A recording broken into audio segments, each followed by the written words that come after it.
Now, people who are asexual and aromantic often get a lot of flack from society, both inside and outside of the LGBT community. But how do you know if you haven't tried?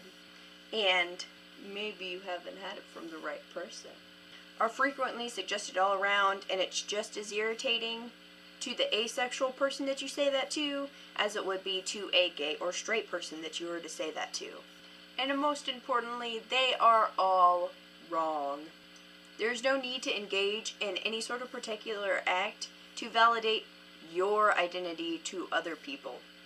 It seems as though particularly asexual people who are also aromantic or heteroromantic get even more blowback from the community. At least that's what I gathered from a lot of the various blogs that I looked at. A particularly large amount of complaints come from the LGBT community because they're not queer enough or gay enough, which is ridiculous because not having sexual attraction is clearly not the same as having sexual attraction to someone that is a different gender than yourself. And grouping anyone on the asexual spectrum in with typical privileged heterosexual sexuality is grouping them with something that they're not. And doing that is effectively ignoring them, and that is erasure. You are erasing their perspectives, you're erasing their feelings, and it's absolutely unacceptable. Even if someone is romantically inclined to them, there is this connotation behind relationships in general society that there has to be a sexual component. If you're not having sex, then what you're doing is wrong. And that's completely ridiculous, and a lot of people get shut down if they don't want to have sexual relations, which is a really big problem for asexual people. If you don't want sex, you don't want sex. Additionally, not wanting romance or sex does not automatically mean that you're a non-issue. Just because you don't have a sex drive or don't have a drive to have a romance does not make you not a person. They still have feelings. They are still forced constantly to come out. No, I don't do that. No, I don't want to be with you that way.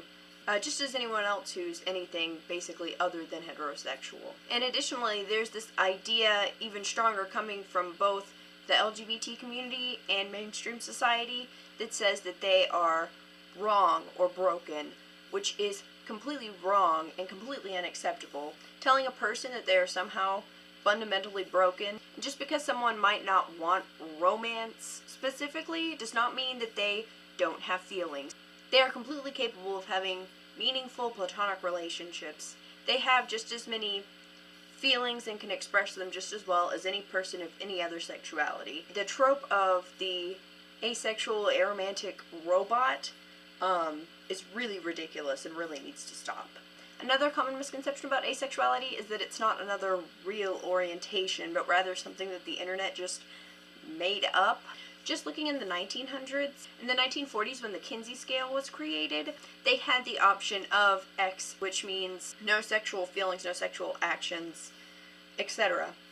So that was an asexual option, so to speak. The first published work where human asexuality is mentioned by name came out in 1977 by Myra T. Johnson, and that was talking about asexual women. And later on, in the 1980s, a guy named Michael Storm kind of revamped the Kinsey scale because he thought that Kinsey did not do a good enough job of being able to differentiate bisexual and asexual. So he fixed that up to more accurately get results. And then later on in 1983, the first study that included information about asexual people was published.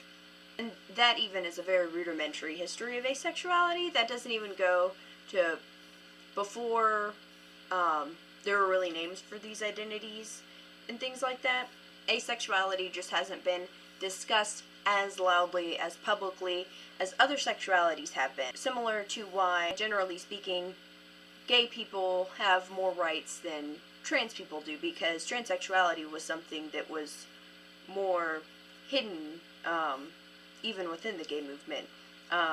Asexuality is very similar to that in that way. That's about all that I have on that. Hopefully now you know more about asexuality and romantic orientation than you did before. Try to include your asexual, aromantic friends in your Valentine shenanigans by doing some platonic Valentine's things. I mean, really, when it comes down to it, Valentine's is a Hallmark holiday. It's not that important, so you might as well do stuff with the people that mean the most to you in every way. So I guess I'll leave you with this, and I will see you on Friday. Some ace folk also identify with other sexual.